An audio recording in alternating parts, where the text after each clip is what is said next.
നിയമസഭയിൽ കെ.എൻ. ബാലഗോപാൽ അടിയന്തര പ്രമേയം അവതരിപ്പിക്കുകയാണ്. അതിന്റെ ദൃശ്യങ്ങൾ.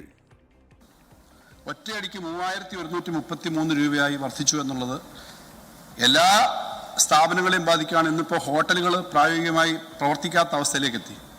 സാർ, പെട്രോളിൻ്റെ വില 113 രൂപ 66 പൈസ, ഡീസൽ 102 രൂപ എന്ന നിലയിലാണ് വർദ്ധിച്ചത്. സാർ, ഇതിനകത്ത് നേരിട്ട് പരാമർശിച്ചിട്ടും നിർമ്മാണ മേഖലയായിട്ട് ബന്ധപ്പെട്ട് വളരെ സീരിയസ് ആയൊരു പ്രശ്നം കൂടിയുണ്ട്. ബിറ്റുമിൻ്റെ വില, ടാറിൻ്റെ വില 54 രൂപ 54,000 നിന്നും ഏകദേശം 1,00,000-ലധികം രൂപയായിട്ട് വർദ്ധിച്ചു. നമ്മുടെ ഫ്യൂവലിൻ്റെ വിമാനത്തിനുള്ള ഫ്യൂവലിൻ്റെ വിലയും വർദ്ധിച്ചു. സാർ, ഇങ്ങനെയുള്ള വില വർധന വരുമ്പോൾ മുൻപ് എങ്ങനെയാണ് സാർ ചെയ്തിരുന്നത്? LDF സർക്കാർ അധികാരത്തിൽ വന്നപ്പോൾ, കഴിഞ്ഞ സർക്കാർ അധികാരത്തിൽ വന്നപ്പോൾ ഏറ്റവും കൂടുതൽ ഇപ്പോഴത്തെ മുഖ്യമന്ത്രി, അന്നത്തെ പ്രതിപക്ഷ നേതാവ് ശബ്ദം ഉയർത്തിയതും നാട്ടിൽ സമരം നടന്നതായൊരു പശ്ചാത്തലമുണ്ട്. അത് പെട്രോളിൻ്റെ വില വർദ്ധിച്ചപ്പോൾ അതിൻ്റെ ടാക്സ് കുറയ്ക്കണം, സംസ്ഥാനത്തിൻ്റെ ടാക്സ് ഇളച്ചു കൊടുക്കണം എന്നുള്ള ആവശ്യം പറഞ്ഞുകൊണ്ടാണ്. സാർ, അദ്ദേഹം അത് പറഞ്ഞൊരാളെന്ന നിലയിൽ ഇപ്പോൾ മുഖ്യമന്ത്രി ആയിരിക്കുമ്പോൾ വർദ്ധിച്ച അധിക നികുതി സംസ്ഥാനത്തിന് കിട്ടുന്നത് ഇളച്ചു കൊടുക്കുന്നത് ജനങ്ങളോടുള്ള മര്യാദയാണ് എന്ന് പറഞ്ഞത് സമരം ചെയ്താണ് മുഖ്യമന്ത്രി. അത് സംബന്ധിച്ചുള്ള നിലപാട് പറയണ്ടേ? സാർ, കണക്ക് കൂട്ടാൻ വലിയ ബുദ്ധിമുട്ടൊന്നുമില്ല. 4 രൂപ കൂടിക്കഴിഞ്ഞാൽ നമുക്ക് ടാക്സിൻ്റെ റേറ്റ് ഉണ്ട് സാർ. സാർ, കണക്ക് ഇതിനകത്ത് കൂട്ടാൻ വളരെ എളുപ്പമുള്ള കാര്യമാണ് സാർ. കണക്ക് കൂട്ടുന്നതെന്ന് പറഞ്ഞു കഴിഞ്ഞാൽ 4 രൂപ കൂടിക്കഴിഞ്ഞാൽ അതിൻ്റെ 30%-30%-ലധികമാണ് പെട്രോളിന്, ഡീസലിന് 22% അധികമാണ്. അപ്പോൾ ഓരോന്നിനുള്ള ശതമാനം അനുസരിച്ചിട്ട് അധികമായി വർദ്ധിക്കുന്നത് ഞങ്ങൾ കൂട്ടുന്നില്ല എന്ന് തീരുമാനിക്കാം. കാരണം അദ്ദേഹം തന്നെ പറഞ്ഞൊരു കാര്യമായതുകൊണ്ട് ഞാൻ പറയുന്നതാണ്. സാർ, മറ്റൊരു കാര്യം കൂടിയുണ്ട്.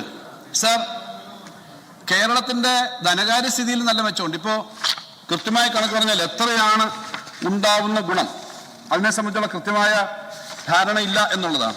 സാർ, കൃത്യമായ ധാരണയുണ്ട് സാർ. നമുക്ക് 150 മുതൽ 180 കോടി രൂപ വരെ ഒരു മാസം സംസ്ഥാന ഗവൺമെൻറ്റിന് ഖജനാവിലേക്ക് അധികമായിട്ട് ഈ വില വർധന വഴി വരും. സാർ, ആ വർധന വരുന്നുണ്ട്. ആ വർധന അടിസ്ഥാനത്തിൽ എന്തായാലും 1000 കോടി 1500 കോടി മേടി വരും, 1000 കോടിയിലധികം വരുമല്ലോ സാർ വർധന. സാർ, ഇങ്ങനെ വരുന്ന വർധനയുണ്ട്. ആ വർധന കൃത്യമായിട്ട് കുറയ്ക്കാനായിട്ട് പറ്റും. സാർ, ഏറ്റവും പ്രധാന പ്രശ്നം കുറയ്ക്കുന്നത് എങ്ങനെയാണ്, ചെയ്യുന്നത് എങ്ങനെയാണെന്നുള്ള കാര്യം ഗവൺമെൻറ് തീരുമാനിക്കുന്നതാണ്. സാർ, ഏറ്റവും പ്രധാന പ്രശ്നം നമ്മുടെ നാട്ടിൽ ഇത് സംബന്ധിച്ച് ചർച്ച ചെയ്യാതിരിക്കുന്നത് സാർ.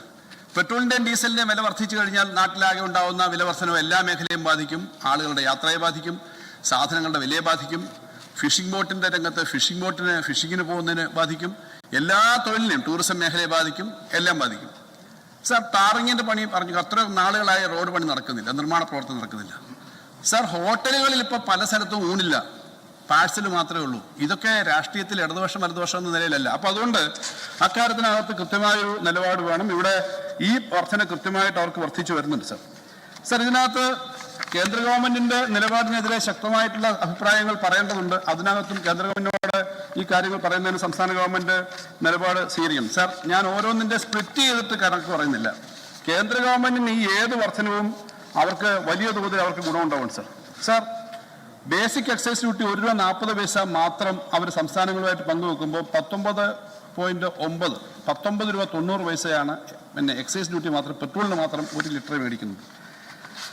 സാർ, കമ്പനികളുടെ ലാഭം, അവരുടെ ഡിവിഡൻഡ്, പെട്രോളിയത്തിൻ്റെ മറ്റ് ലാഭം എന്ന നിലയിൽ കേന്ദ്ര ഗവൺമെൻറ്റിന് ഒരു വർഷം 4,15,244 കോടി രൂപ ഇതിൻ്റെ ഒക്കെ ഭാഗമായിട്ട് അധികമായി വരുന്നുണ്ട് സാർ. അപ്പോൾ ഇങ്ങനെ കേന്ദ്ര ഗവൺമെൻറ് ഇതിനകത്ത് ഏറ്റവും വലിയ കൊള്ളയടിക്കുന്നത് കേന്ദ്ര ഗവൺമെൻറ്റാണ്. അതിന് യാതൊരു സംശയമില്ല. ഇത് ഞങ്ങൾ നേരത്തെ പറഞ്ഞുകൊണ്ടിരുന്നതാണ്. കേന്ദ്ര ഗവൺമെൻറ് ഈ കൊള്ളയടിക്കുന്നു, സംസ്ഥാന ഗവൺമെൻറ്റും അതിൻ്റെ കൂടെ തന്നെ ഈ കാര്യത്തിനകത്ത് ഒരു നിലപാട് എടുക്കുന്നു എന്നുള്ളതാണ്. സാർ, ഞങ്ങൾ ഇക്കാര്യത്തിനകത്ത് എടുത്തിട്ടുള്ള നിലപാട് എന്താണെന്ന് മുമ്പ് സാർ, ഞങ്ങൾ 2018-ലും 2022-ലും 2 ഘട്ടത്തിൽ, എല്ലാ പ്രാവശ്യവും കുറച്ചൊന്നും ഞാൻ പറഞ്ഞില്ല, പക്ഷേ ഇതുപോലെ നിരന്തരമായ വർധന വന്നൊരു സാഹചര്യം വന്നില്ല. 2018-ൽ 1 രൂപ ലിറ്ററിന് വെച്ച് ഞങ്ങൾ കുറയ്ക്കാൻ തീരുമാനിച്ചിരുന്നു പെട്രോളിന്. അന്ന് 500-ലധികം കോടി രൂപയുടെ ഇളവാണ് സംസ്ഥാന ഗവൺമെൻറ് കൊടുത്തത് സാർ. അതുപോലെ 2022-ൽ കേന്ദ്രത്തിൻ്റെ എക്സൈസ് ഡ്യൂട്ടിയുടെ കുറവ് വന്നപ്പോൾ അപ്പം തന്നെ അത് നമ്മുടെ സംസ്ഥാനത്ത് സാധാരണക്കാർക്ക് കൊടുക്കുന്ന തരത്തിലേക്ക് കാര്യങ്ങൾ വന്നു സാർ. സാർ, നമ്മളിപ്പോൾ ഇത്തരം കാര്യങ്ങളിൽ നമ്മുടെ നാട്ടിലെ സാധാരണക്കാരുടെ ജീവിതം മെച്ചപ്പെടുത്താൻ വേണ്ടിയിട്ടുള്ള നിലപാടുകൾ എടുക്കണം എന്നുള്ളതാണ് സാർ.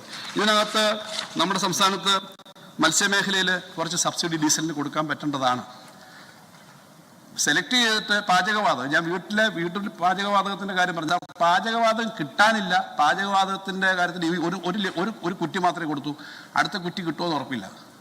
വാണിജ്യ സിലിണ്ടറിൻ്റെ ഇതാണ്. അപ്പോൾ ഇതൊക്കെ കിട്ടുന്നതിൻ്റെ കാര്യം ഉറപ്പാക്കാൻ അടിയന്തര പ്രമേയം അവതരിപ്പിക്കുകയായിരുന്നു. നിത്യോപയോഗ സാധനങ്ങൾക്കും ഡീസലിനും പെട്രോളിനും ഒക്കെ വില കൂടുന്നതിനെ കുറിച്ചായിരുന്നു അദ്ദേഹത്തിൻ്റെ അടിയന്തര പ്രമേയം.